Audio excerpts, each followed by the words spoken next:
Pauline Beck has joined.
Go to work. I'd like to call to order the City of Las Vegas Historic Preservation Commission for January 24th, 2024. Please call the roll. Chair Stodel. Present. Commissioner Laramie. Here. Commissioner Levine. Here. Commissioner Beck. on the phone. Commissioner Hotchkiss. Commissioner Serfis. Commissioner Cosgrove. Here. Commissioner Palacios. Commissioner Moody. Here. Commissioner Perdue. Commissioner Roberts. Here. Commissioner Seabrandt. Here. Commissioner Gillespie. Present. Thank you. We do have a quorum, and those on the phone, I would remind you to please mute your phones while not speaking. I mean, while speaking or not speaking. Thank you. I'm sorry. We have two on the telephone, is that correct? Yes. Joined. Oh, I'm sorry. Who just joined? Don Hotchkiss. All right. Thank you. So we'd have Don Hotchkiss, Colleen Beck, and the third one was Cosgrove. Yes, sir. All right. Agenda item number 2, the announcement regarding compliance with the open meeting law. Are we in fact in compliance? Yes, we are. Thank you. Agenda item number 3, public comment. Comment during the portion of the agenda must be limited to matters on the agenda for action. If you wish to be heard, come forward, give your name for the record. The amount of discussion as well as the amount of time any single speaker is allowed may be limited. Would anybody like to speak at this time? Welcome. For the record, please identify yourself and which action item are you going to address. Good morning. Catherine Duncan. I'm here for agenda item number 6. Yes, please. Thank you, Chairman Stodal. I live in the historic West Side, and there's big monumental signs that say historic West Side. So I'm very concerned and surprised that a single property owner has to come and request a designation. We understood that our neighborhood association was having a special survey done to survey all the potentially historic properties in our neighborhood. So I want to know what was the status of that historic survey, and why does each individual property have to come if we have a historic district overlay? Dr. Seabrandt, I'm going to let you address some of those two elements. One is the status of the survey, and then second, the question, the opportunity between an individual property coming or a district. I think both of those could take place at the same time. So please. Seabrandt for the record. So I was going to actually address this also during item 6, but I'm happy to say it now. So we did recently complete the Historic West Side Historic Resources Survey. We are working on scheduling a meeting for the neighbors in the Historic West Side. The Historic West Side survey did identify this house located on Van Buren as eligible to the National Register and recommended for the National Register and the local register. It's already been nominated to the National Register, and it is in process with the keeper of the register in DC, and then we are in the process now of putting it on the local register. There are a few others that were also determined eligible. I don't have that report with me right now.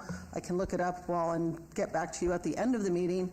But like I said, we will be having the neighborhood meeting to discuss with the private owners if they do want to put their homes individually on the register. Unfortunately, as a district, it is not qualifying. It does not meet the eligibility requirements, but that is something we can talk about at the meeting for what else could we possibly do.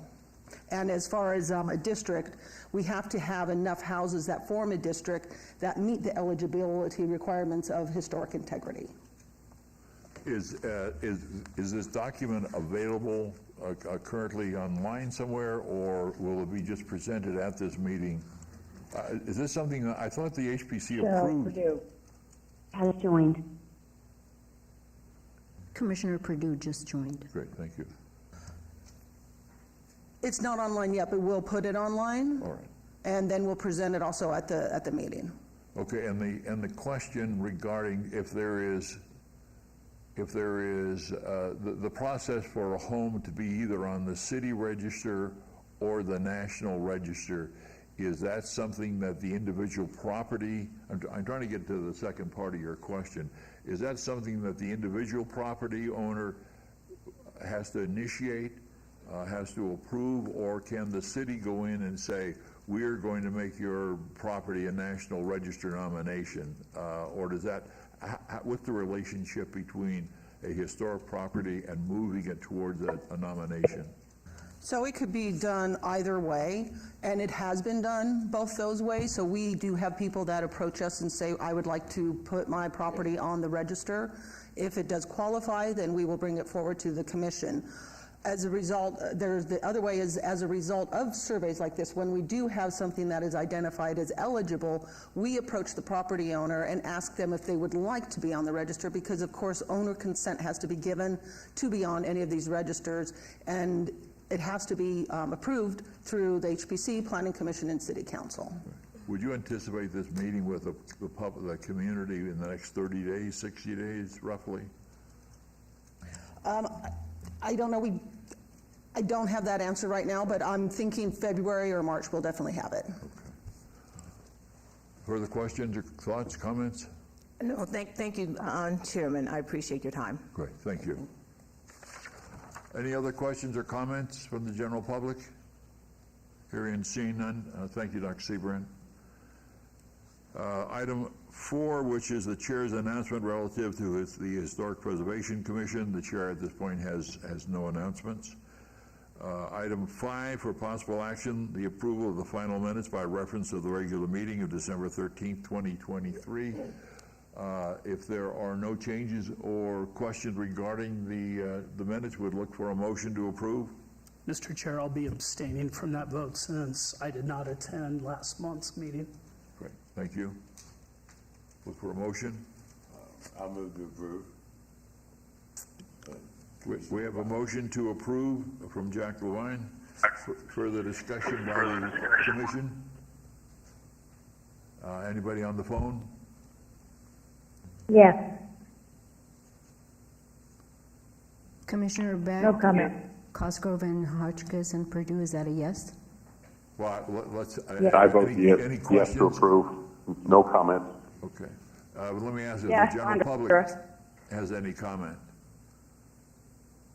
No further comments or comment. discussions from the commission or from the general public. We have a motion. All those in favor, please say aye. Aye. Hotchkiss votes aye on the phone. Sandra, aye. Beth, aye. Purdue, aye. Those opposed? Motion carries unanimously with the chair. Maybe the 4 that are online, if they could just look at the first letter of their last name and kind of vote in order, would be helpful. Move on to the next agenda item, which is 624-0027-HPC1, discussion for possible action regarding the approval of application to designate the property known as the Leroy and Carrie Christensen House located at 500 West Van Buren Avenue in the city of Las Vegas. It is on the City of Las Vegas Historic Register. Dr. Seabrand? I'm over here. So Diane Seabrant, for the record, Historic Preservation Officer for the city. So as I just briefly explained previously, we did have the Historic West Side Survey. A result of that survey identified as a few, Teresa, how many was it? 10 properties on that are individually eligible on the Historic Register. One of those was the Christensen House. And so as a result of that, it was nominated to the National Register, which came before you last year. That's a requirement because this was a project funded with federal funding that required a listing on the National Register. We also wanted to get it on our local register because, of course, that does provide the protection of this property. So I just have 2 quick slides, and then I will turn it over to the owners. So this house was built in 1938. It's inspired by the French eclectic style, which is a rectangular plan with symmetrical design and 1.5 stories tall. The French subtype round tower is one of the most recognizable features, which is very unique in Las Vegas and in the West Side. The house was built by Leroy and Carrie Christensen. They were an African-American couple who were actively engaged in West Side community, and their home was a gathering place for lawn parties and events. One of those events was a televised fashion show in 1948 featuring Sarah Knight Preedy. If I've mispronounced that name, I apologize. She was a local celebrity casino owner and later civil rights activist. So as you can see from the 1948 image, the house and the windows still retain their historic character. This property is also on the Pioneer Trail, which Katie had mentioned earlier. It is one of only 16 that are on that trail. That doesn't mean that's the only significant houses. It's just it did make it onto that trail map because of its great significance of developing the city during its formative years. So the Christensen House, hopefully everybody read the backup and read the application. So it meets 4 of the criteria that is required to add it to the Las Vegas Historic Property Register. Of course, it's old enough. It's 85 years old. It has local significance in the ethnic heritage and development of the African-American community in the early to mid-20th century in Las Vegas. It is reflective of the city's cultural and social past, and again, its unique architecture is a familiar visual feature in the West Side neighborhood. So I will turn it over to Julia. Good afternoon. My name is Julia Ochigrosso, and we acquired this house in the late 80s, 1989. And at the time, it had been vandalized and needed a lot of work.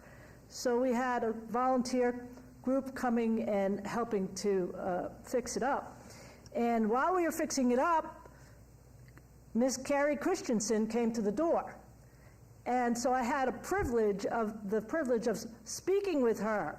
And she told me the whole story of how they lived in tents on that property and then gradually built the house, how they got the house stones from the railroad yard, how the stones in the turret came from the Boulder Dam and area, and how she planted the biblical fruits. There's a pomegranate, olive trees, fig trees in the yard. How she just the whole story of the house. It was a great privilege to speak with her and get to know her. A few weeks later, we get a beautiful framed picture of she and Leroy Christensen, and we have that hanging in the house. And since then, during the pandemic, her grandchildren came, and we got to connect with them. So I am so pleased that it is coming before you and that we have the possibility of having it on the registry so that we can preserve this important history, not only about the beauty and uniqueness of this house, but the story of resilience, in creativity, and just the story of the people that built this house too. So, thank you.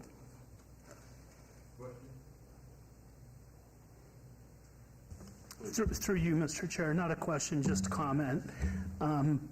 I think it speaks volumes that you would keep a picture of the Christensens in that house. It shows me that the house and the history of that house is important, so I just want to say thank you.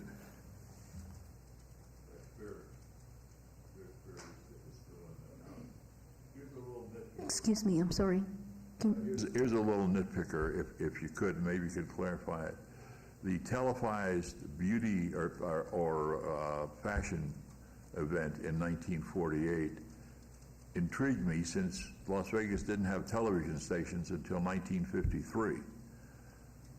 And I'm wondering what the source of that information. It's possible that there was, somebody came out and filmed an event from Los Angeles or some other place, which would make it even more special that it was broadcast in New York or Chicago but I'm wondering if there's a source for that. Clearly, something is with this photograph, something in fact did take place there, but it's always nice to have a wonderful factual foundation with such an important property, and it's just really exciting to have this come before this commission. So if there's no, please. Commissioner Laramie, so I just wanted to say congratulations, Julia. I know you've been working on this for a long time, so it's really exciting to see it come through, and I'm really happy to support the project today. I did also just have a couple notes that I didn't catch the first time that we saw this nomination. So there's a place in the registration where it states the Christensen family was living at 646 North 4th Street in the Biltmore neighborhood. I believe that should be in the West Side neighborhood. I'm guessing that the 4th Street was prior to the name changing in the West Side neighborhood, and for whatever reason, when the researcher was going through, they probably just did a map and saw it in Biltmore and didn't, just went with that assumption. But the Biltmore neighborhood wasn't extant in the 30s, so that is likely not correct. And then there's another mention of one of the exterior, well, not exterior, but additions,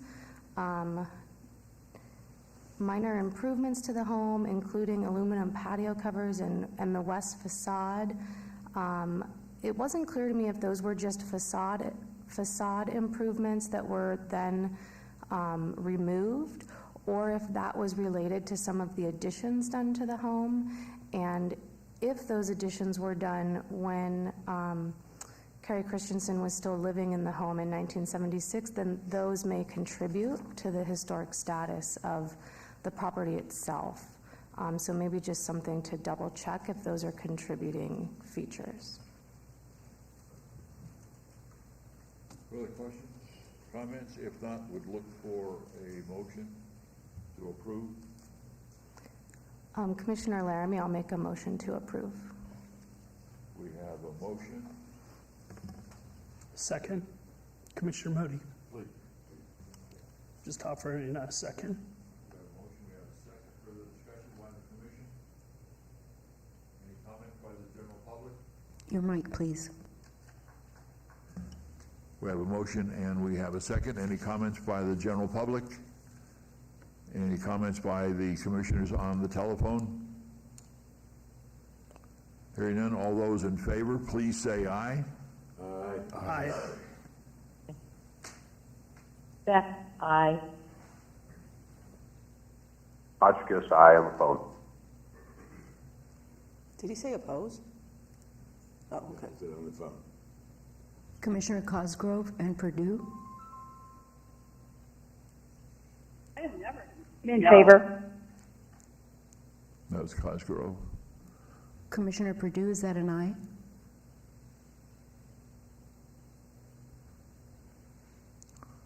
I'm sorry, yes. Okay. My phone was on mute. Thank you. Those opposed? Motion carries unanimously with enthusiasm, including the chair. So thank you for all the work you have done and are doing, and we look forward to the permanence of the Christensen House. So thank you all for it's a great job. Thank you. Thank you.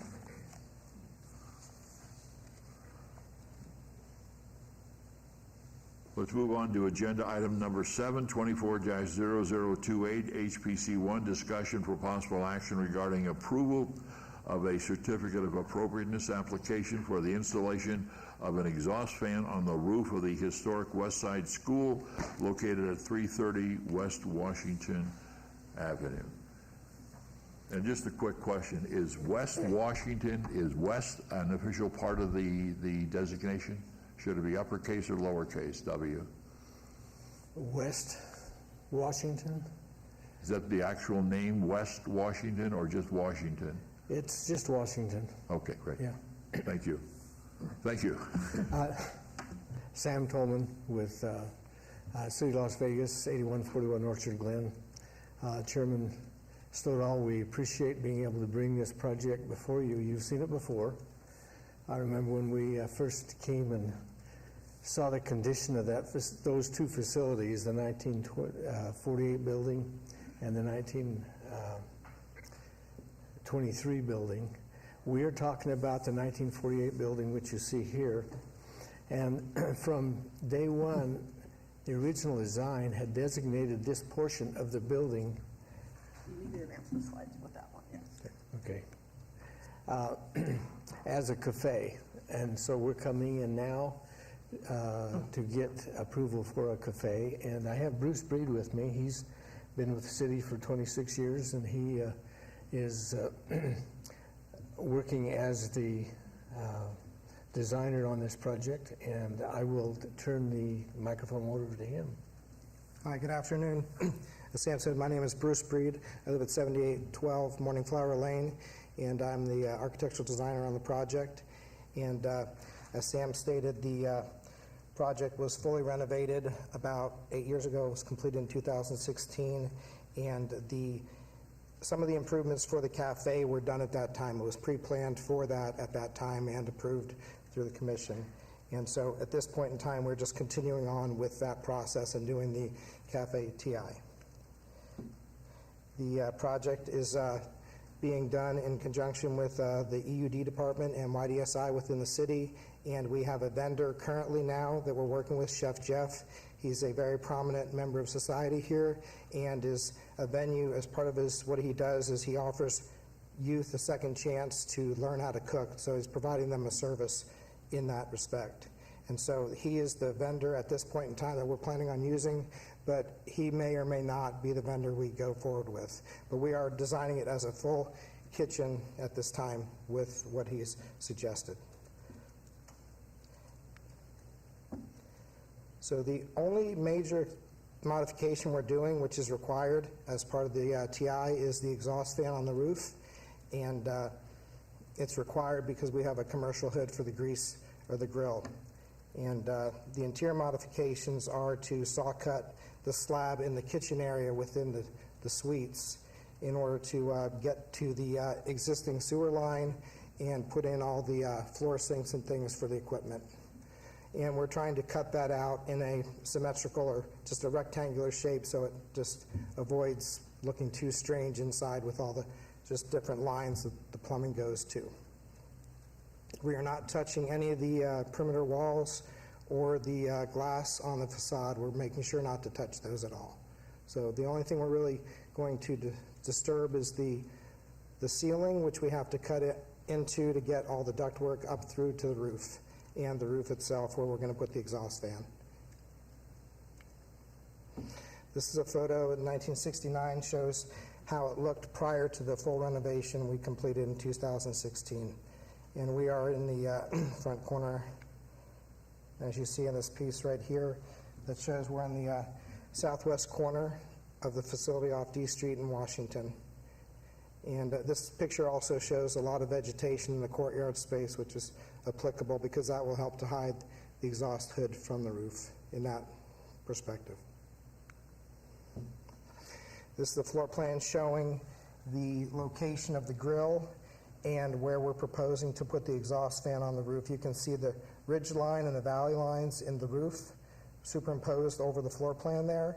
And we're planning on putting the exhaust fan to the inside portion of the roof, so it's only seen more so from the courtyard. We were trying to hide it as much as possible from either D Street or Washington. And so we're going to do that by reducting it through the ceiling over a little bit to the right. And we felt that was most sensitive to the site. There's another drawing that shows more of the floor plan. I'll talk about it there. This is the actual cut sheet of the exhaust fan supplied by our mechanical engineer. It's going to go on the roof sitting on a curb. This is a view from the courtyard. You can kind of see some of the vegetation in the photo. We intend on painting it to match the trim on the underside of the fascias of the roof, but we would be open to leaving it the aluminum color if the council would so suggest. But we are planning to do it the same lighter tan color on the trim of the roof for now. And that is pretty accurate as far as the scale. So that would be the most visible view of the exhaust fan, which again is required for the commercial hood. You can see it protruding above the ridge slightly from D Street there, midway down. And then that is it. Going back to the kitchen layout, or the floor plan layout, you can see we're really controlled by where the exhaust fan goes over that main kitchen area, and you can see the location of the grill there. The secondary area off to the right is an additional cooking training area that also has a walk-in refrigerator, and that is so that the students or the people being trained can get a full training of all aspects of cooking. So they're trying to offer up all sorts of grilling and cooking, baking, all aspects of what it would take to become a chef. So, anyways, that is our presentation. Any comments or questions? I had Hollis Gillespie for the record. I think it's a great project, but, and this may be a pet peeve, I kept hoping there would be a way to site this with all of the requirements that you have so it would not be visible at all from D Street. And I don't know if this is the only kind of housing for an exhaust fan, or if there is some version that the engineers would have more horizontal across the roof that would still expel the air, but then be lower profile. Again, it's not my knowledge, but I was hoping that, I hate things that you can see from the street. Can I speak to this? Sam Tolman for the record. If you look at this rendering here, this picture from the street, if you're actually standing down on the street, you're going to have a hard time seeing it because of perspective. But as far as needing that unit, we've moved it as far down the roof as we can to the east to lower it. But because it's a grease exhaust hood that has a lot of grease, etc., there really isn't anything that we were able to find. In fact, we even tried to go in. If you look at this, just to the left here where the tree is, there is a little sort of kubota up there. We were trying to see if we could take it through that, but it just wouldn't be feasible for the use. Questions? Yes, Commissioner Roberts for the record. So I assume that the location was identified in consideration of the code setbacks for the clean air or doors and windows intake. Is there any clean air intake on the roof there, like a I forget what it's called, not return air, but the recovery air or whatever, like a swamp cooler or something to offset the balance in the kitchen, or is that not on there? We are providing new air for the kitchen and the restaurant area. It does require more than what's there now. Okay. But we're trying to do as minimum as possible. Because I know that with the coordination of not wanting to see it on the street, and then what the code requires. I believe it's a 10-foot setback, is that correct, from any openings or clean air intake that would be there? So just as long as that's being considered.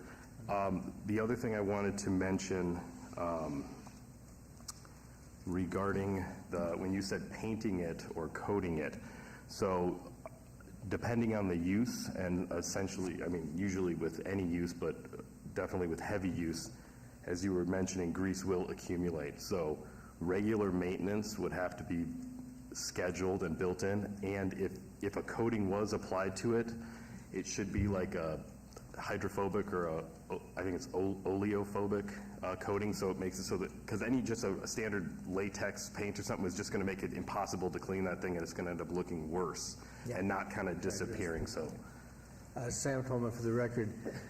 Ideally, leaving it aluminum or stainless steel as it is right now, aluminum, excuse me, is the most beneficial as far as maintenance, et cetera. Right. As soon as you paint that type of material, you have to have special paints to do so. It ends up being a maintenance nightmare in a way, and we'd prefer not doing that, but we're leaving that totally up to you, whether we paint it or leave it. Sure. Thank you for that. Questions, comments? Just a quick question. Often the complaint is not one of visual by the neighbors, it's one of what the exhausts out of the kitchen. Do we anticipate there's going to be any complaints from the neighbors by some smell of grease coming out on this on a regular basis? It is not going to be an operation 24 hours a day, 7 days a week. It's during the daytime or primarily early evening? I think the housing is far enough apart or away from the location on the site that there won't be any disturbance whatsoever. The only smells would be coming from a grease trap, which is actually is located to the east in the parking lot right now. That was part of the pre-engineering from the original renovation. So I can't imagine any smells being at all. Okay, I mean, KCP, the team there will not have to deal with a smell? No. Okay. And the kitchen is, I presume, is all electric? Yes, I'd have to check with the electrical engineer, but yes, we believe it is all electrical equipment. Right, all right. Comments? If not, general public? Look for a motion to approve. Commissioner Laramie, I motion to approve. Look for a second. Commissioner Roberts, I'll second. We have a motion, we have a second. Further discussion by the commission? General public? If not, all those in favor, please say aye. Aye. Those on the telephone? Purdue, aye. Hotchkiss, aye. Aye. Beth, aye. Those opposed? Motion carries unanimously with the chair voting in favor. And Sam, just again, thank you for all the heart and soul you have put into this project over the years. It's something truly to be very proud of, and that for the city as well. So. We are, and thank you to Commissioner Sturall and Commission. Thank you.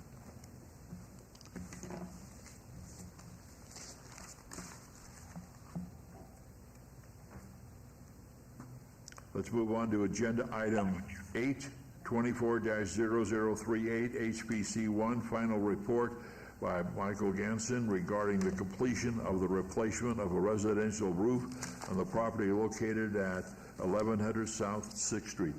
Dr. Seabrant, anything to say at this point? Seabrant for the record.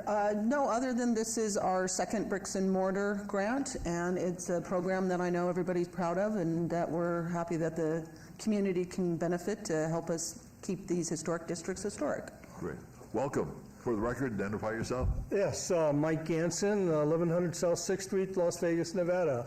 And I want to thank the commission and the taxpayers for making the funds available in a grant for me to re-roof my house.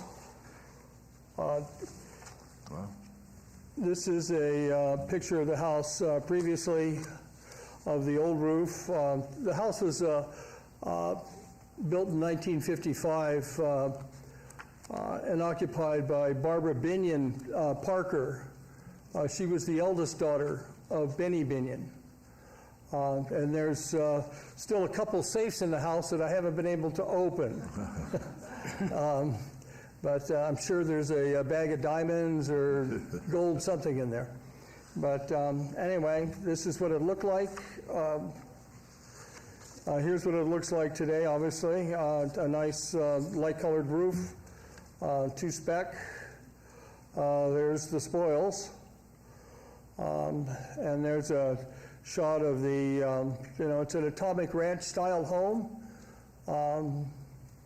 with a Dutch hip roof. And it has 30-inch eaves on the house, which is real irregular for the Las Vegas Valley, that keeps the sun off the side of the house in the summertime. And the house is built on a block.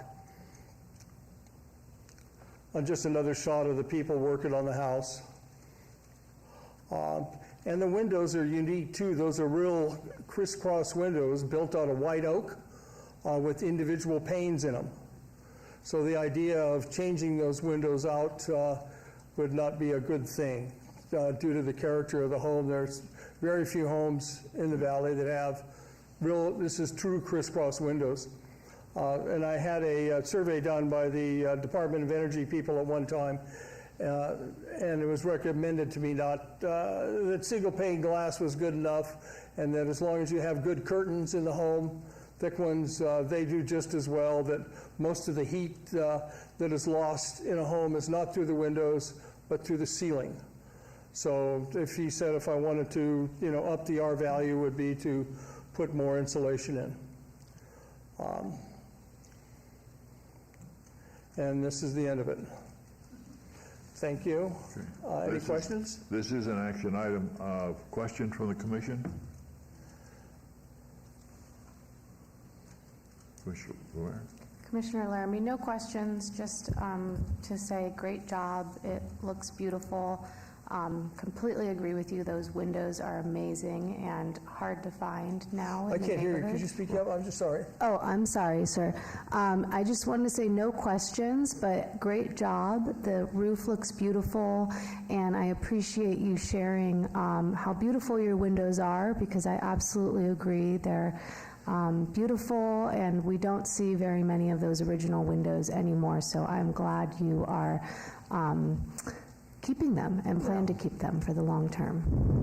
That's quite the house. So, and it's got some history, real history. I just wish the olive trees out front could talk. I'm sure we'd even hear more. So it's quite the place. So, and thank you very much again. Look for a motion to approve. Chair Stoddall, this is just a report item. It's not an action item. Oh, I went on to the next item. Thank you. You're welcome. So thank you for your report, and thank you for your dedication to the to that home, and oh yeah, we really appreciate it. Thank you very much. The next item is also a report, item agenda number 9, 24-0029-HPC1, report by the Public Works Department regarding updates and future plans for Strong Start Academy, which is located at 320 South 9th Street. Welcome. Dr. Seabrand, any introduction?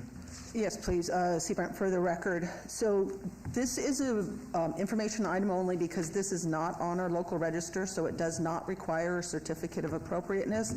However, it is sandwiched between two historic districts on the National Register, but again, that does not prevent any work since there have been no federal grants as part of being on the National Register.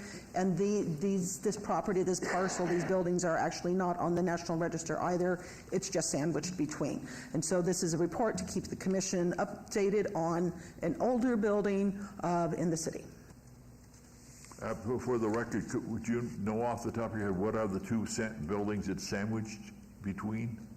I'm sorry, it's sandwiched between the districts. So it's sandwiched between the Las Vegas High School District and the Las Vegas High School Neighborhood District. Welcome. Thank you, Commissioners.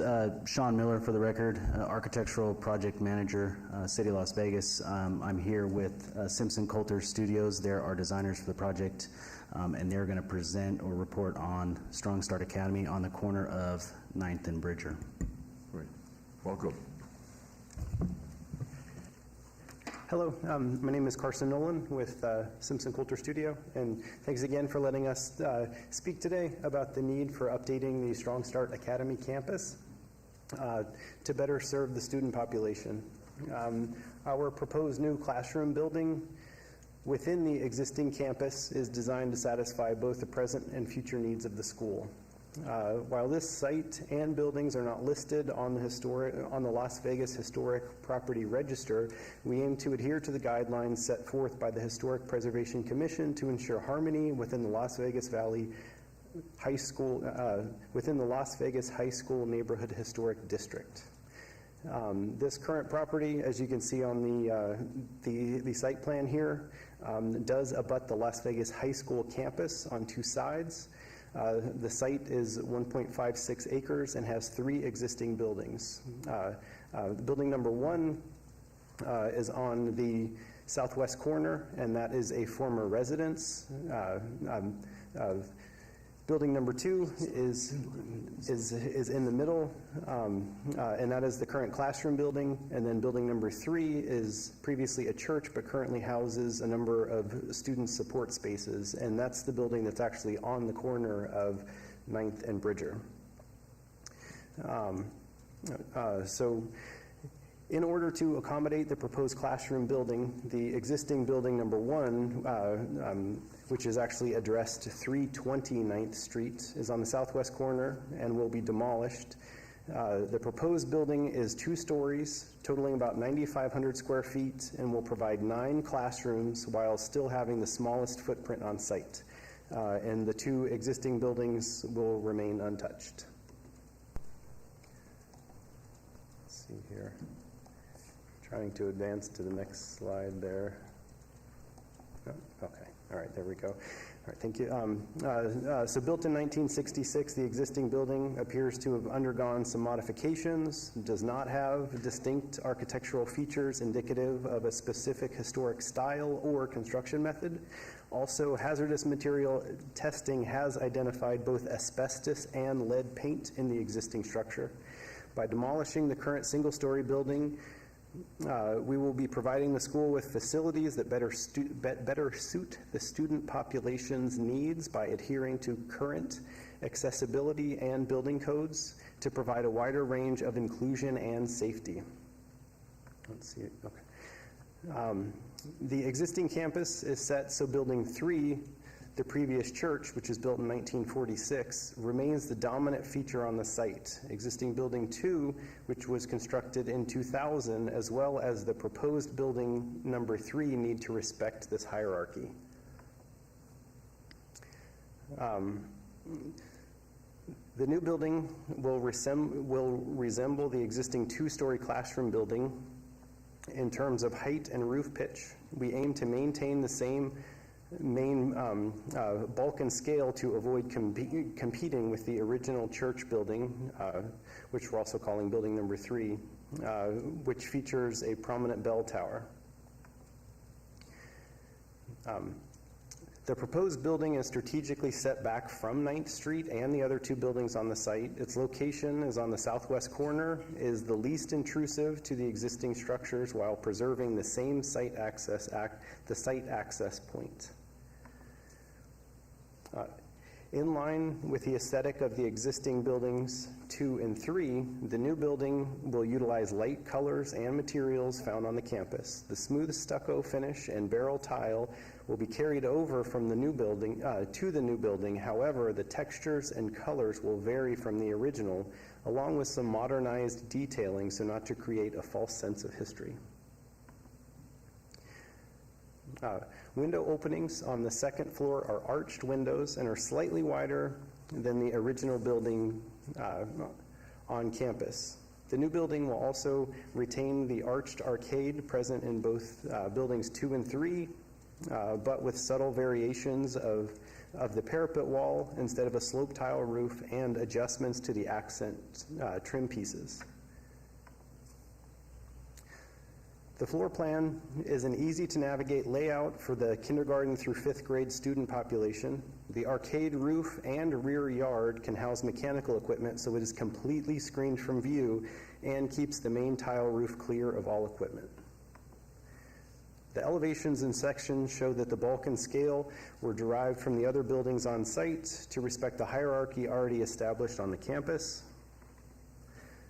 And the exterior materials board define the colors and textures that are harmonious with but distinct from the existing campus.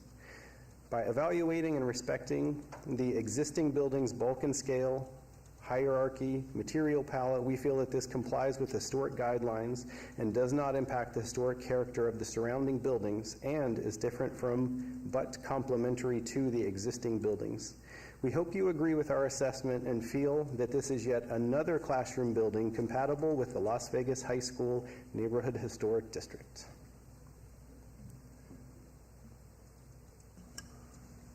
Question, comments? I think it's great.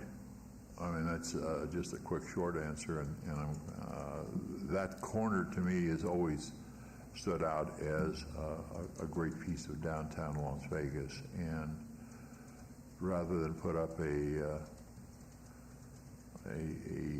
aluminum heavy windowed 6-story building next to it, while it's not a copy of it, it certainly is complementary to that, and it's going to extend the life of that corner and the history that is there.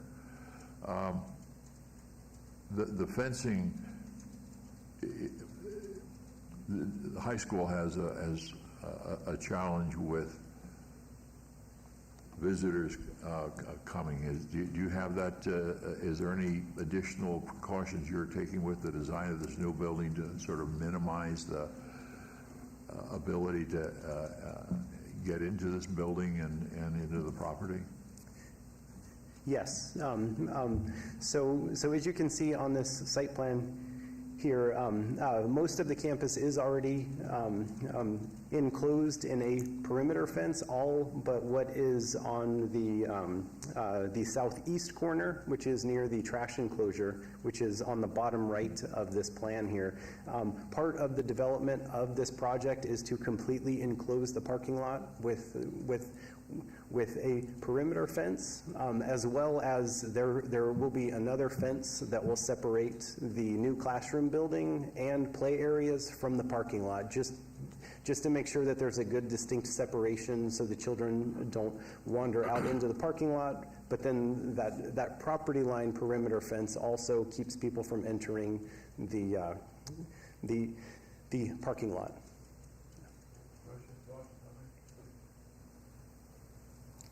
Just a question, Commissioner Laramie. This is actually for Dr. Seabrandt.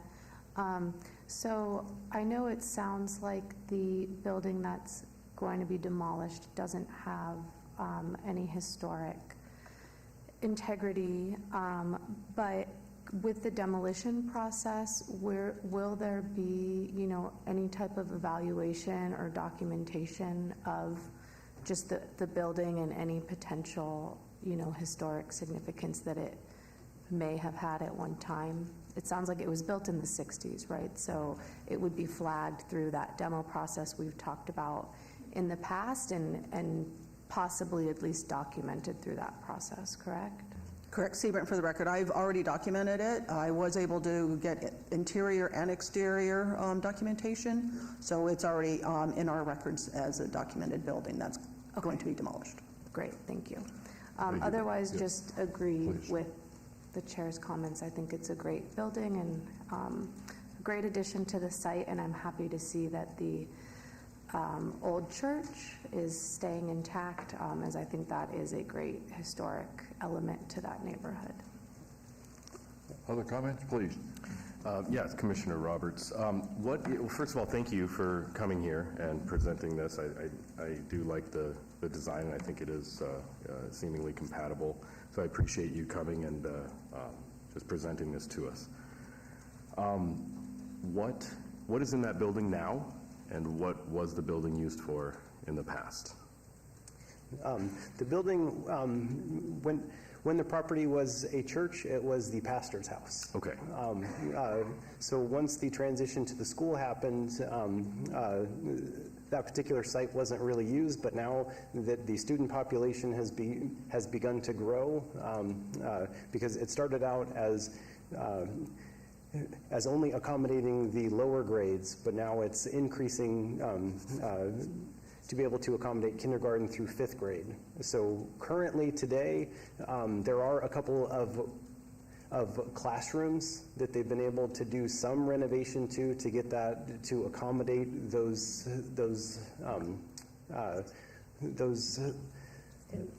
that current student population.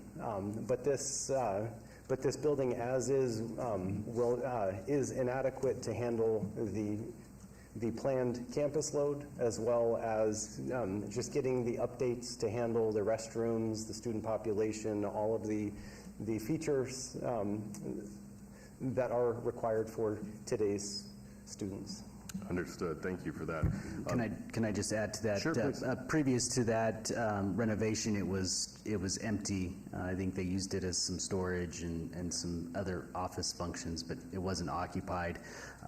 This semester, they did some, like Carson said, some minor renovations to the interior to be able to accommodate a few classrooms because of the growing campus. So. Okay, great. Another kind of follow-up question I was going to ask, and it could be an opinion of yours or Dr. Seabrandt, maybe when you were reviewing the inside of the building. I was just, from the outside, there doesn't seem to be anything really like fixtures or like artifacts or ephemera or anything that could be salvaged, like architectural salvage or something that could be conducted. Is there anything that anyone is aware of inside, light fixtures or anything like that that is substantially aged and could maybe be subject to salvage? Typical residential, but we could take a second look. I mean, are there any original like plumbing or electrical fixtures within there, just to name a few things? I know some of the stuff has been replaced. I know like the cabinets and some of the restroom tub, and I believe are original. So we could take a look and see if there's anything identify anything worth saving. Okay. Thank you very much. Thank you again. I really appreciate the effort. I think the entire commission does the work and the intellect and the passion that went behind and is moving forward with this project. With that in mind, anytime you would like to come back and give us an update, that would be really great. That I think is going to do a lot for that neighborhood and for the Las Vegas High School, and it just gives another sense of permanence with some real positive energy with the students, and really look forward to this really being up and operating. So thank you again for all your work. Thank you. Thank you, guys. Thank you. Could I offer one comment? You certainly may, just so long as it's within the ever popular minute. Yeah, since I do live downtown and I do have an elementary school in my neighborhood. I beg your pardon? Your name for the record. Oh, I'm sorry. Mike Ganson, 1100 South 6th Street, Las Vegas, Nevada. My comment is, I know they didn't provide a traffic study, but I didn't see much accommodation for pickup and drop-off. So we have that problem in the elementary school in my neighborhood, and due to this being school kids, and school kids are school kids, and this sort of addition will obviously bring more kids in there, and I would like to see some sort of proper programming for buses and cars, and since its proximity to the high school, which has somewhat of a problem for pickup and drop-off also. Right. So it'd be nice to see that be coordinated up. somehow. It needs to be addressed.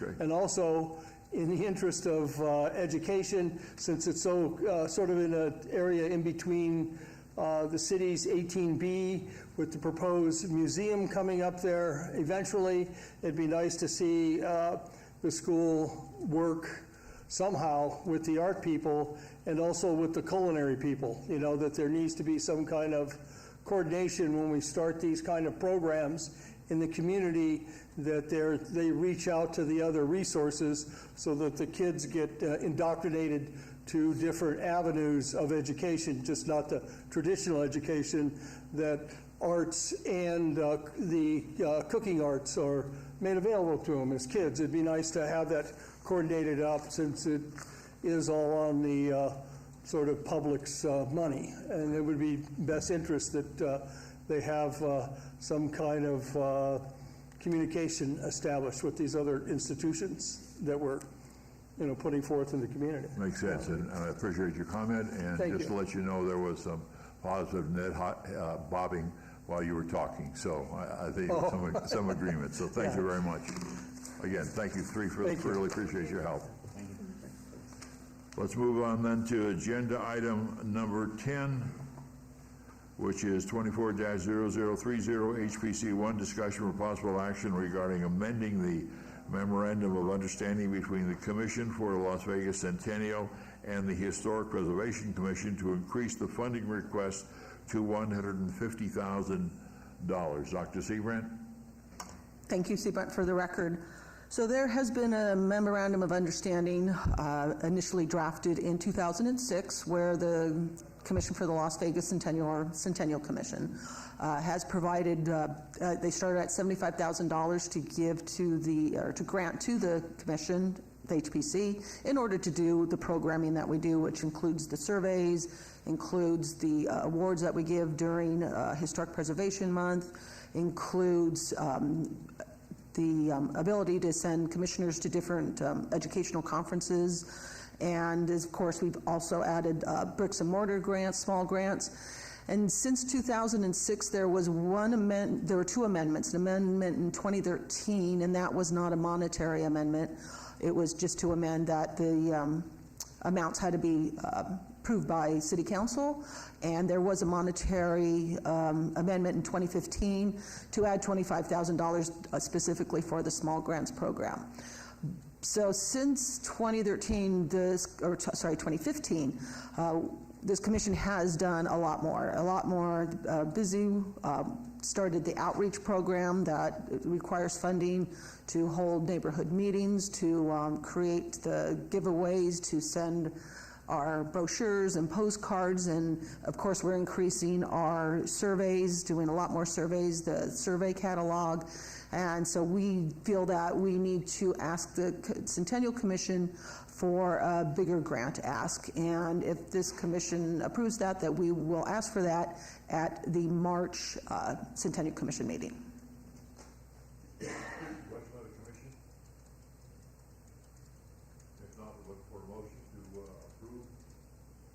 Your mic, please. Commissioner Roberts, I'll motion to approve. Second, Commissioner Modi. Okay, we have a motion, we have a second. Further discussion by the commission? General public? Hearing none, all those in chamber, please, in favor, say aye. Aye. Aye. Those on the telephone? Beck, aye. Tucker, aye. Hotchkiss votes aye. Purdue votes aye. Did we hear Beck? Okay. Yes, I voted aye. Those opposed?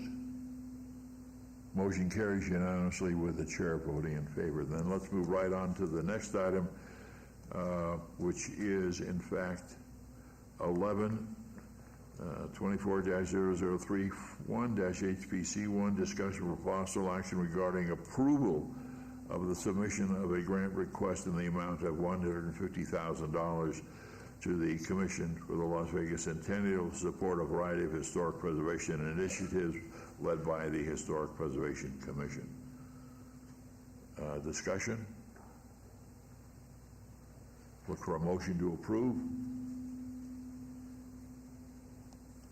Commissioner Laramie, motion to approve. For a second. Commissioner Roberts, I'll second.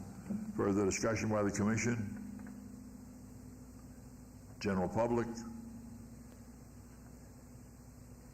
All those at chambers in favor, please say aye. Aye. Those on the telephone? Cosgrove, aye. Purdue, aye. Hotchkiss, aye. Those opposed? Motion carries unanimously with the chair voting in favor. So thank you, Dr. Seabrand, for moving that project forward on those, both the contract and this document. Then let's move on to the next item, which is an abeyance item. Item 1223-0637 HPC1, a report by the Community Development Department regarding the National Trust for Historic Preservation, the Pass Forward 2023 conference held in Washington, D.C. Dr. Seabrand, let's start with you, and then we'll go to any of the commissioners that would like to add the knowledge they gained from this Thank you, Seabrand, for the record. And I just wanted to do a quick admin update. So for Commissioners Hollis, Moody, and Daniels, the reimbursement checks were sent to your addresses. I'm waiting to hear back from Finance of what date they sent it, because they had to go back and look. For Commissioner Levine, yours is still processing. So if nobody gets it by next week, let me know, but hopefully I'll have a date that those were sent. So I didn't want to take up all this time by myself. For myself, I want the commissioners to weigh in. I just wanted to highlight two things that I found that were just incredibly valuable from this conference, was the tours of the historic districts and the idea of a cultural landscape, which is quite similar to what Commissioner Laramie always would like us to talk about on conservation districts, which they're very similar, that I think we can marry them and look at some of our areas to do that. It is going to take a bit of research, and I think we can have a discussion about that in the future, but just being there and listening to what was happening to these neighborhoods in DC was very inspiring, that I think we could do some of those things here. And just the other note I wanted to add was there was a session about the National Register of Historic Preservation, historic properties. And I was at it was an interactive session where there were people sitting at tables with organizations. So for city governments, there was myself and about 6 other people from other city governments. And during the discussion, none of those cities had added anything to their local or national registers. And I know oftentimes people don't think that we do enough, but since 2002, we have added the Las Vegas High School as a district. We have the 2 local listings. We have 2 national listings in progress and 2 local listings in progress. So I think we can be very proud of what we do for our city and preserving our history, because we are doing quite a bit. And I thank everybody for helping out on that. So I'll turn it over to the commissioners to give their thoughts. Let's start at the far end. Commissioner Roberts, so yes, it was a great, fun and very informative excursion. One of the, I don't know, what is it called, the field trips or whatever that I took was called Liberty at Lorton. And so what it is Lorton was a very notorious prison complex. And it is now a beautiful adaptive reuse, like multi-use facility with different types of residential and commercial. So it's a prison that was converted to mixed-use commercial, retail, residential, and it even included some new single-family homes that were built compatibly on the site. Very, very interesting, very high-end, like there was a daycare in there that was like, I don't know, something like $50,000 a year that you would pay, but then a lot of it was subsidized. Just an absolute incredible use of such a facility that had such a kind of dark and gloomy history, but they turned it into something very bright and put a very positive spin on it.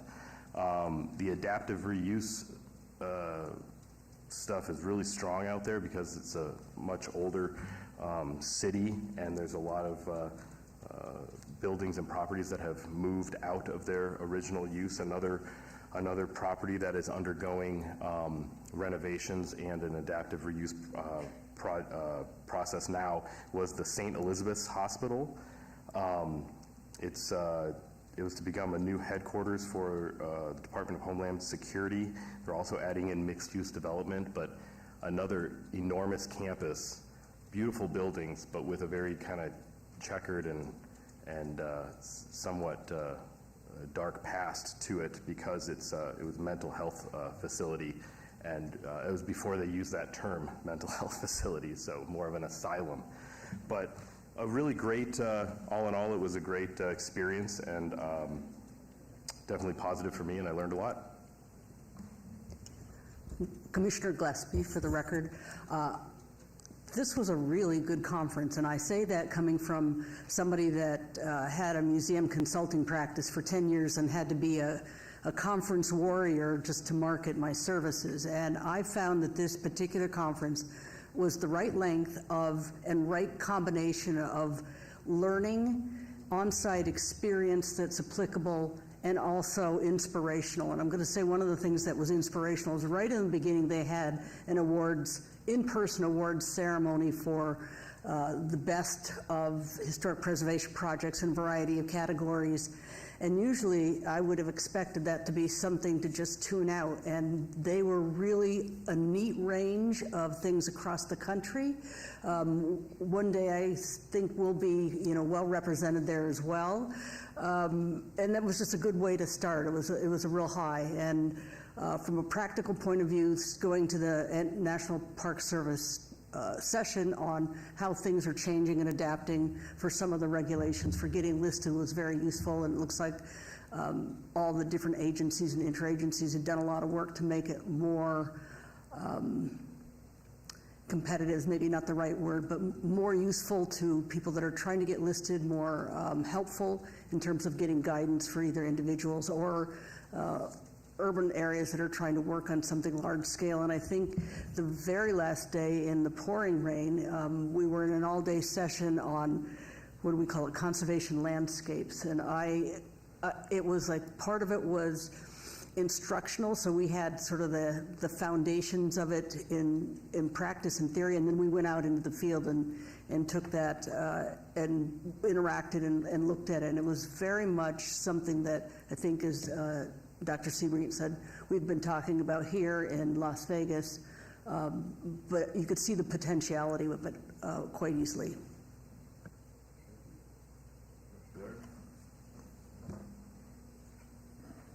Commissioner Moody, so I really enjoyed this. It was fun getting to know a few of my fellow commissioners. I was struck by the power of one person. Some of these awards that were given started with just one idea and one person, and what a difference they made.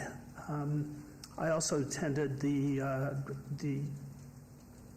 meeting on Friday regarding cultural landscapes, and we had a presentation with a woman who literally wrote the chapter on repeat photography, and she showed how before and after pictures of certain properties and landscapes can make such a difference. So we then went to the National Mall, and one of the things we looked at was what's called the Jefferson Elm. And back in the 1930s, they they planted about 300 American elms on this in this area, and Dutch elm disease came through and killed just about every tree except for one. And it's this Jefferson elm that survives today, which they've been able to clone, and for some reason it's resistant, and it was replanted at the White House. So super informative. I really enjoyed it. Hope I'll get the chance to do that again. And thanks to the city for making that happen. Other comments, thoughts? Jack? Commissioner Levine, very interesting. It's been 30 years since I've been anywhere east of the Rockies, and to go back to an old city, the contrast between Las Vegas and Washington, D.C., always, even back when the short period I lived in New York, was fascinated with brownstones, and they're just everywhere. The 2- and 3-story buildings just compact right next to each other, one after another. Fascinating to see the contrast difference between our neighborhoods and what those neighborhoods look like. I tried to meet people from some of the western cities to see but I never really came across anybody from a Phoenix or a Palm Springs or Sacramento or any of the newer western cities. I was hoping for that, but that didn't happen. Amongst the people I did talk to, one of the things that was most striking was that many of the historic preservation commissions have the ability to actually start nomination processes and actually designate things. Some of them said even with or without owner's permission. So I heard a lot of people mention that we just picked that building and we went ahead and put it on the city register and told the owner that we did it. And so I think that would be a really great thing for us to strive for.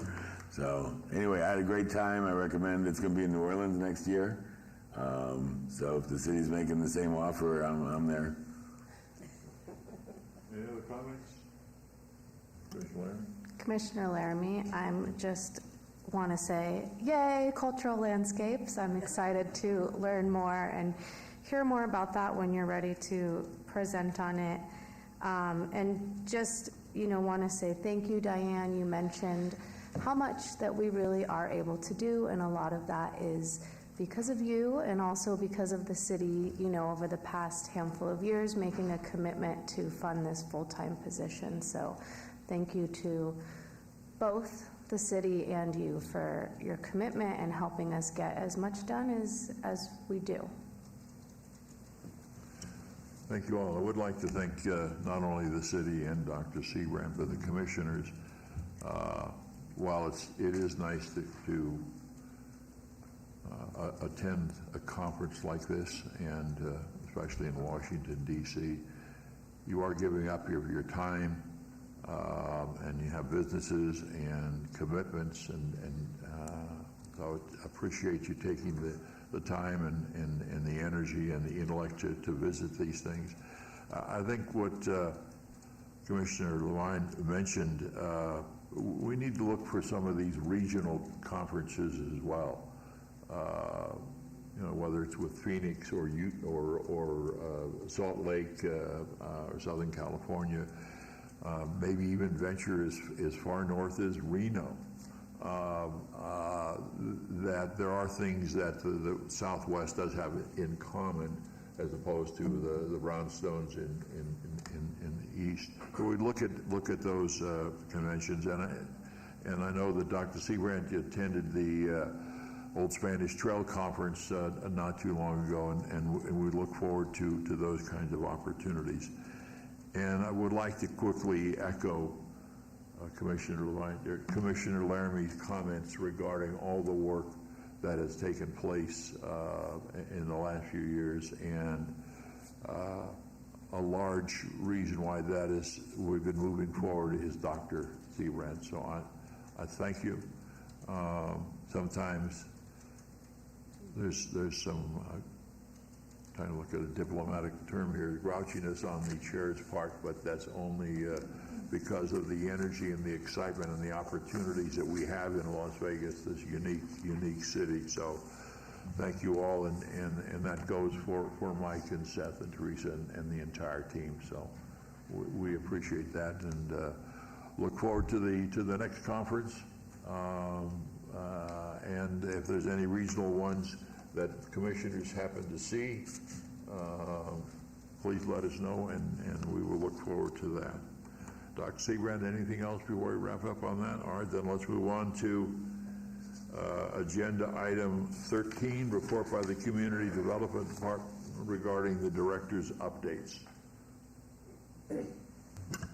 Thank you, Mr. Chairman. Seth Floyd for the record. So I did have one. Diane's got a couple that she's going to go over just to give you a report on a couple of properties that were had some code enforcement activity on them in Beverly Green and John S. Park, and she's got more up-to-date information on those. I did have one other one, and I think this may have been requested as a future agenda item, but I'll do it as an update and see if that covers it, and then if you still want an agenda item, we can put one on. But there was a question, I think it came from Commissioner Roberts, about the motels on Fremont Street and what was going on with those motels. And as you all know, because I think we've talked about the signs a couple of times in here, but those properties, just like the signs, are owned and controlled by the Tony Shea estate.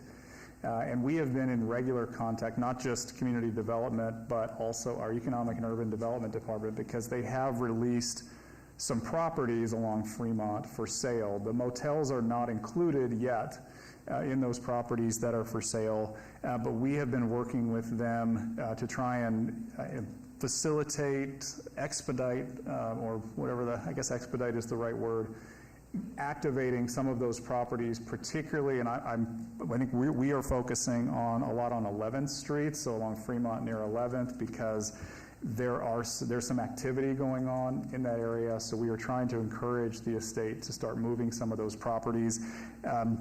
They do have a rough plan for how they are releasing these. They're not releasing them all at one time, as you've probably seen, so they're trying to get some of those key properties released, and then they'll move on to others. So what we are focused on, because it's about all we can control, is trying to maintain those properties, keeping the neighborhood in good shape, and also staying on the property owner to make sure they keep those properties in good structural shape, because they of course, as vacant properties, most of them are vacant, they are at risk of fire and other activity that can damage the building. So we're doing our best to try and keep them preserved so that when they redevelop, those buildings are available for that redevelopment. So we have conversations with them about every 6 weeks or so. We're checking in because we've got some code enforcement activity in the neighborhood. DPS has some activity in the neighborhood. There are alleyways that we've been trying to keep clean. Our MORE team is actively involved in that area. So that's what we've got going on, and those are the reports we've gotten from the estate. And like I said, we're trying to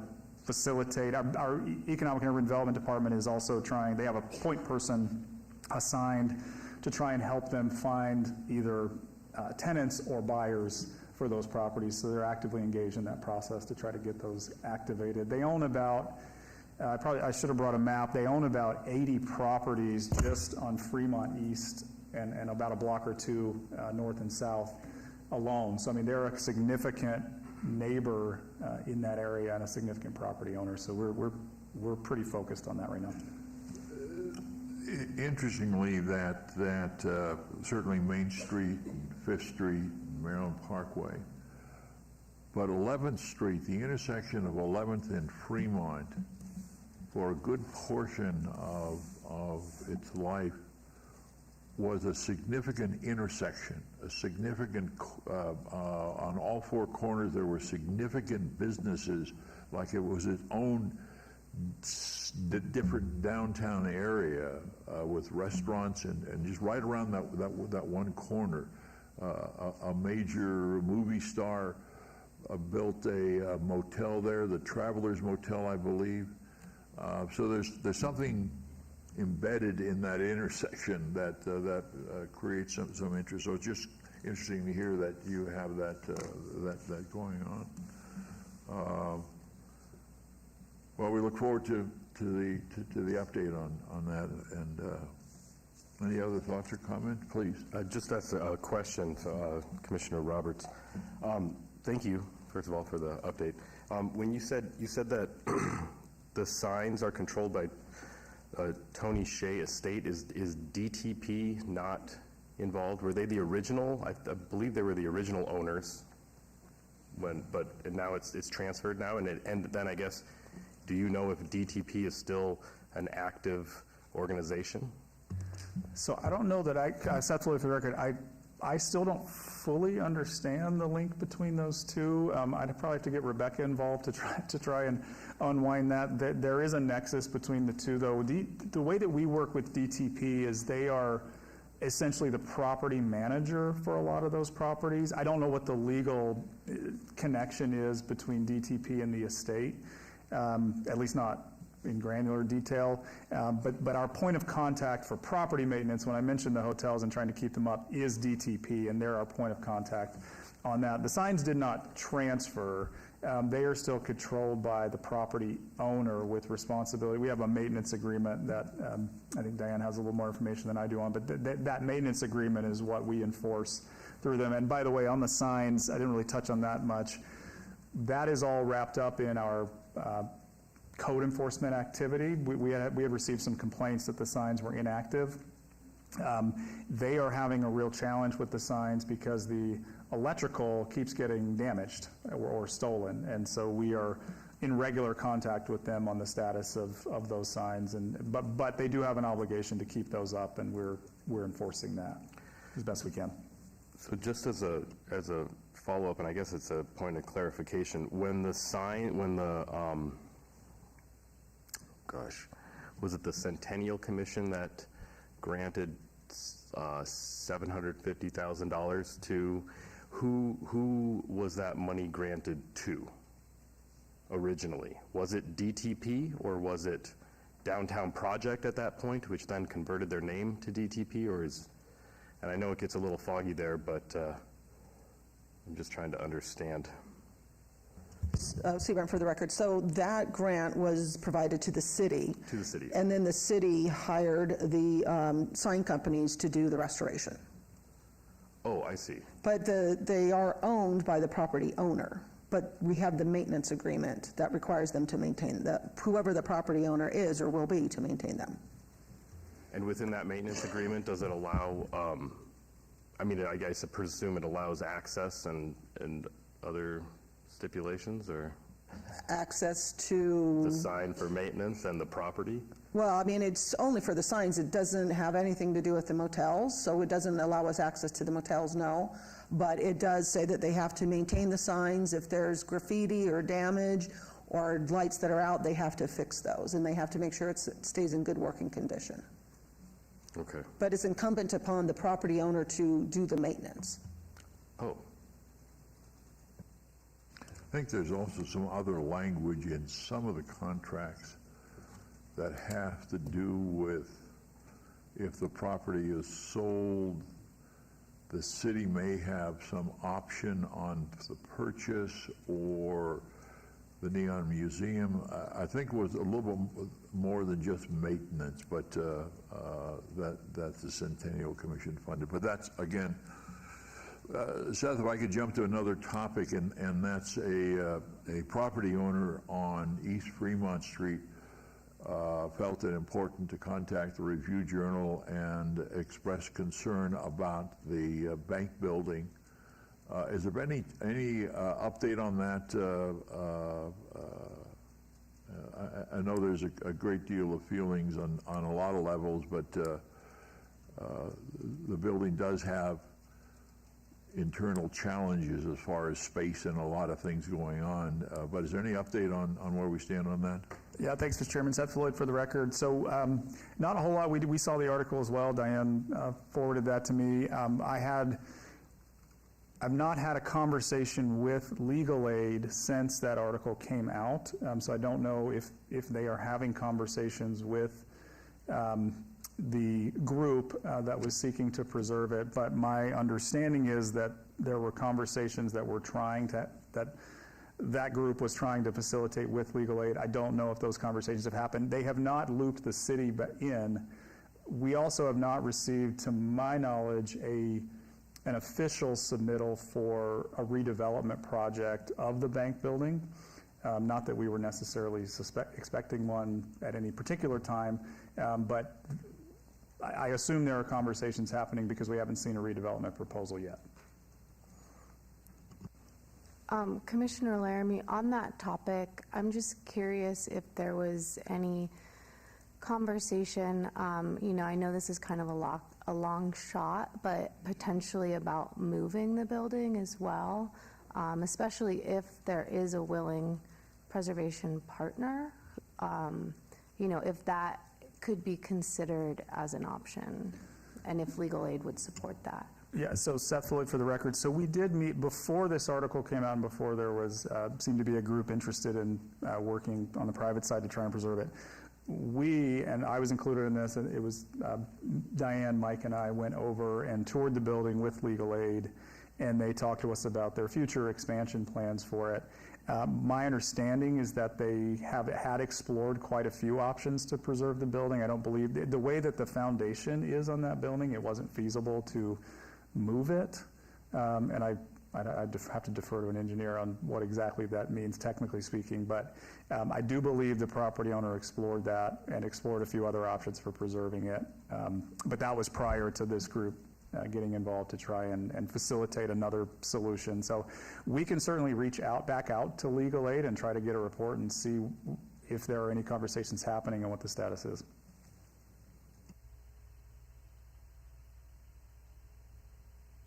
Number 14, report by the Community Development Department regarding the project update list. Dr. Seabrand.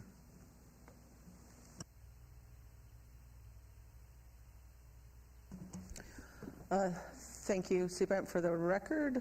I'm sorry, I'm waiting for the PowerPoint.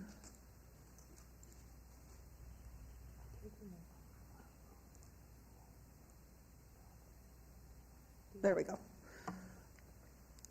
Okay, for our projects, all the surveys are in progress.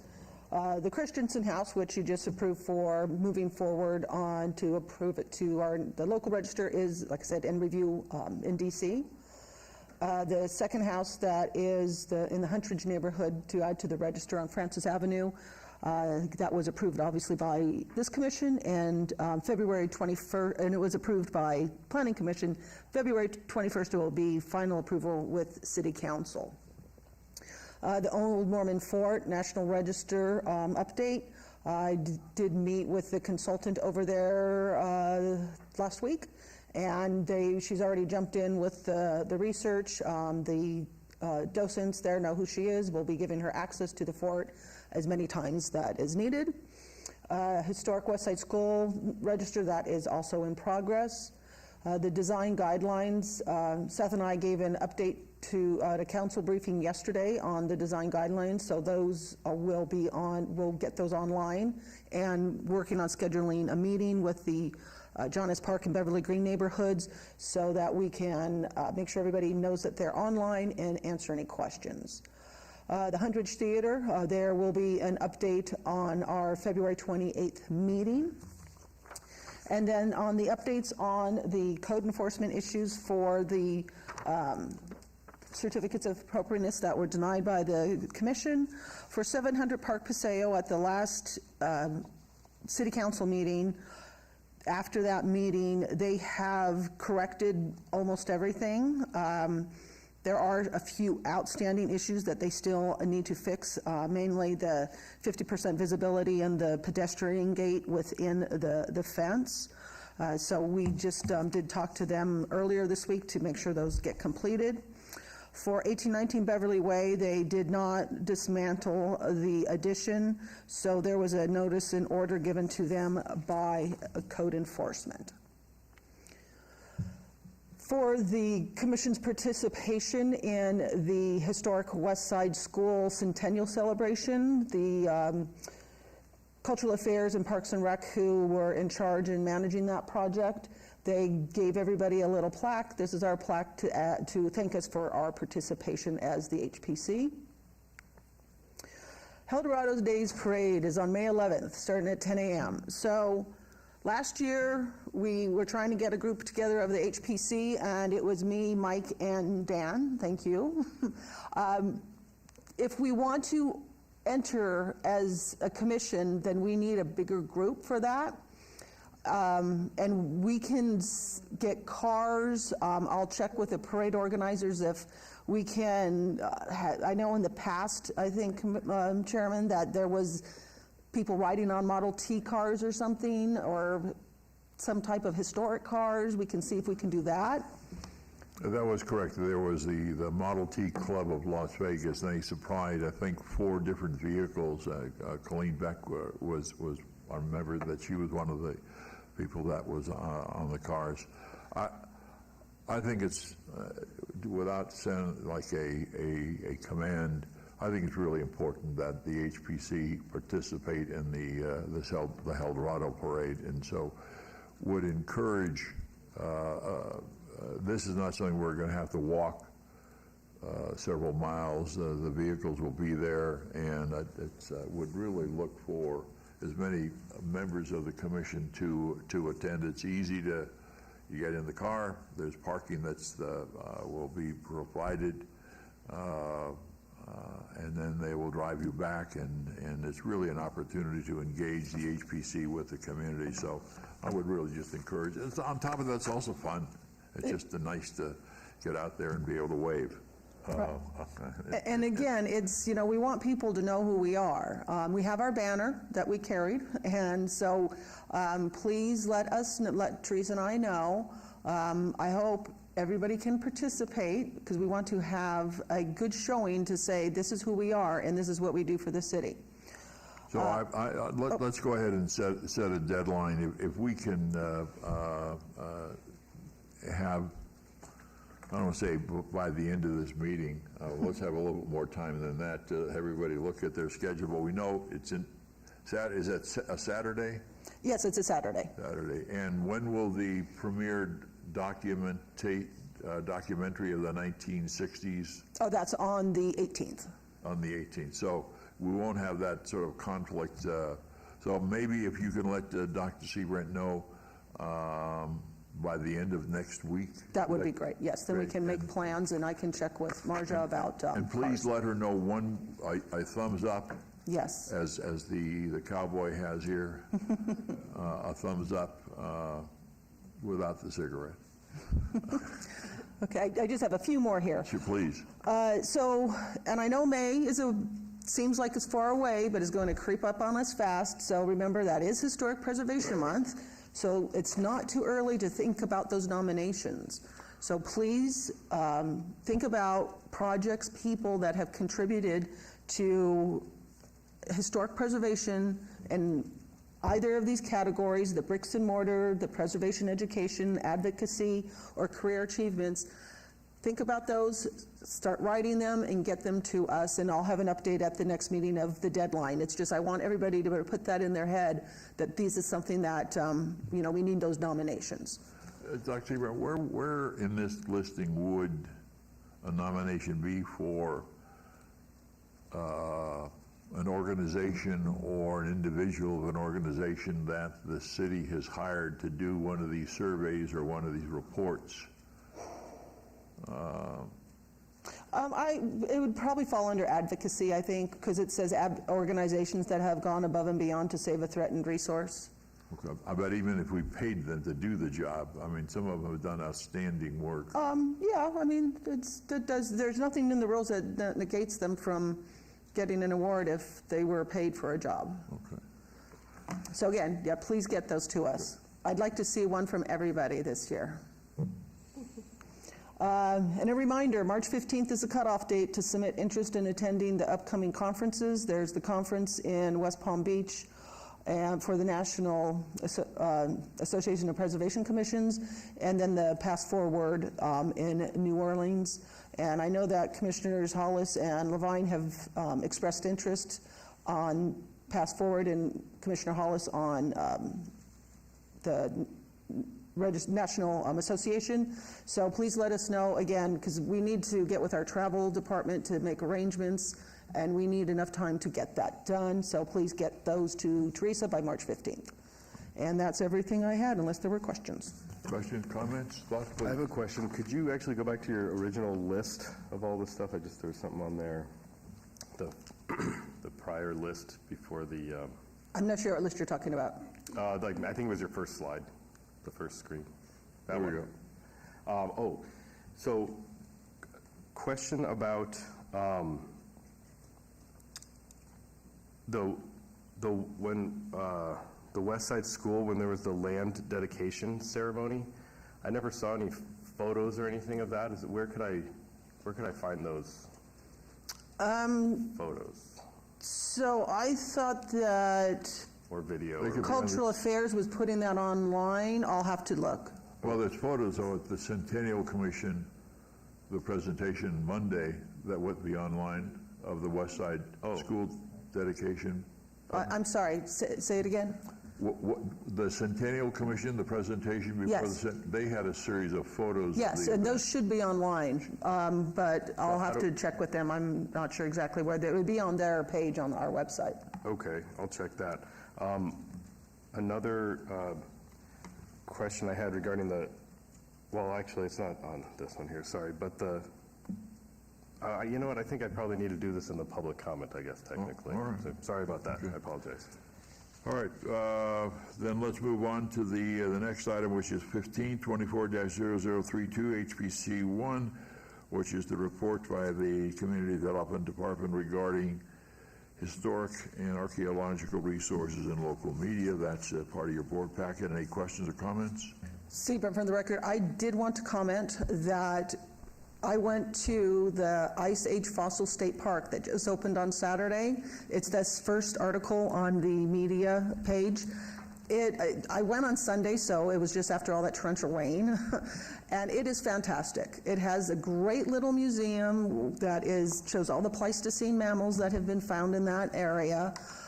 They have great walking trails with the cutout steel animals that represents every animal's fossils that they found there, plus this giant mammoth artwork that is just absolutely beautiful. And there are, I think, like 38 acres of trails. Unfortunately, the trails were closed because of flooding when I was there, but please go. It's fantastic. Thank you. Mr. Chair, I will just add, I was there at the opening on Saturday. It's incredible. What a fun place. They've done such a good job. Commissioner Gillespie, I'm not bragging, but I was there for the ribbon cutting. And so it was really neat because a lot of the volunteers that worked there to get that going were also volunteers and people involved with our paleontology at the Nevada State Museum, Las Vegas. And it was just a really joyous occasion, and the people that spoke it was just really nice. And you're right, the museum, the people that put the interactives together, it's top drawer. Thank you. Agenda item 16, discussion regarding topics for future agenda items. Comments made during this portion of the agenda by individual members shall refer solely to proposals for future agenda items, and any discussion shall be limited to whether or not such proposed items are within the purview of the Commission and or whether such proposed items shall be placed on a future agenda. No discussion regarding the substance of any such proposed topic shall occur, and no action shall be taken. Any suggestions for future agenda items? Dr. Seabrand, I have one, and that is that as we review the sites in Las Vegas that are on the National Register of Historic Places, we have the city has uncovered a couple that need to be updated, and one is the West Side School. We're doing that.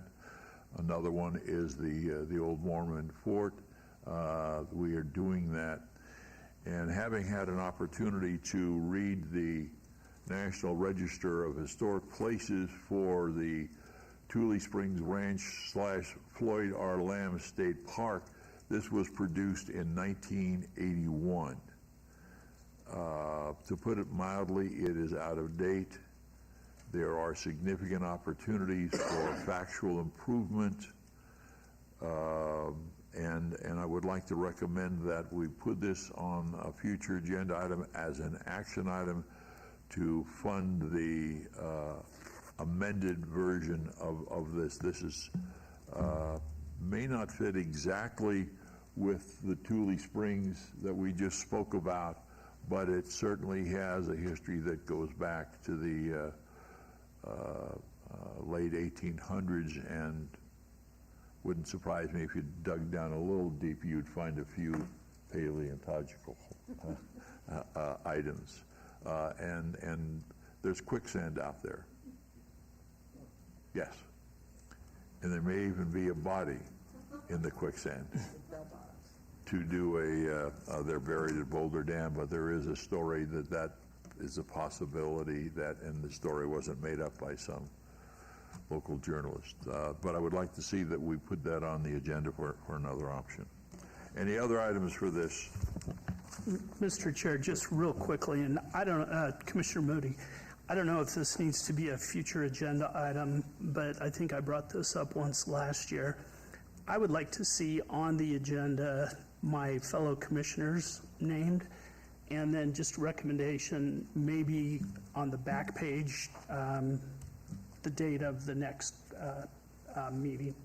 It would, I'm sorry, can you repeat that? Yeah, so I would like to see the commissioners named on the front page of each agenda item, similar to what they do on the Planning Commission and City Council agendas with the planning commissioners and city councilmen and women. And then on the last page, I think. Then on the last page, the next meeting date. Yeah, good idea. I'm not sure that takes an agenda item. It could very well be an action item, and if we have to put it on as an action item so that the city clerk's office follows the action item, or it could be something that would be voluntarily done. No. I'll have to check with the clerk's office. That's up to them. Right. And the clerk could certainly make a presentation here as to why or why not they can't do it. So we look forward to that. Thank you.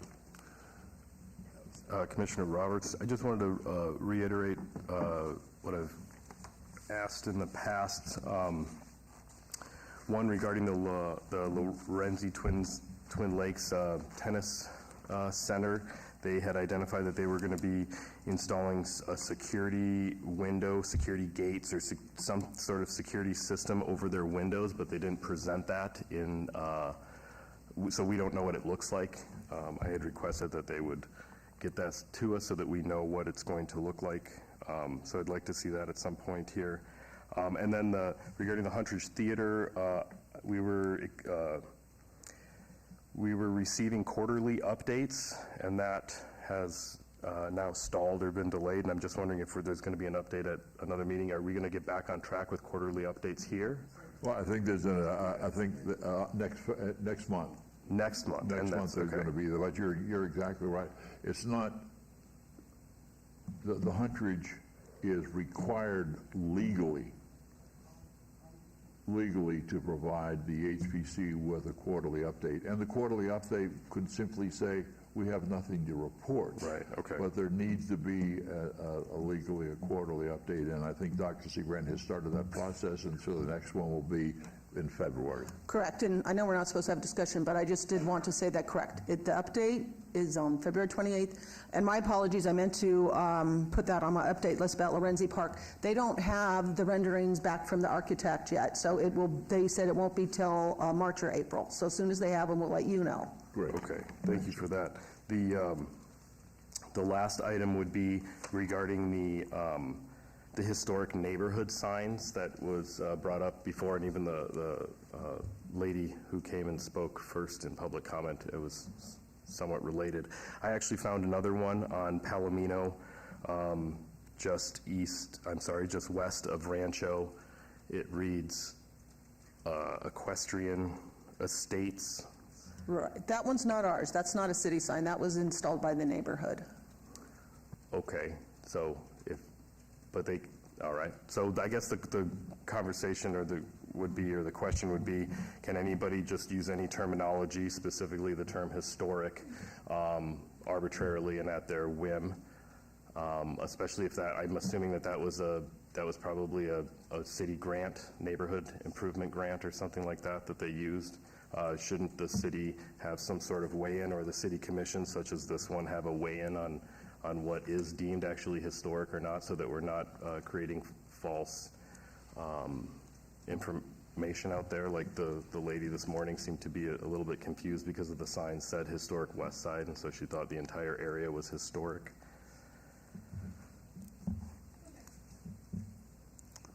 Thank you.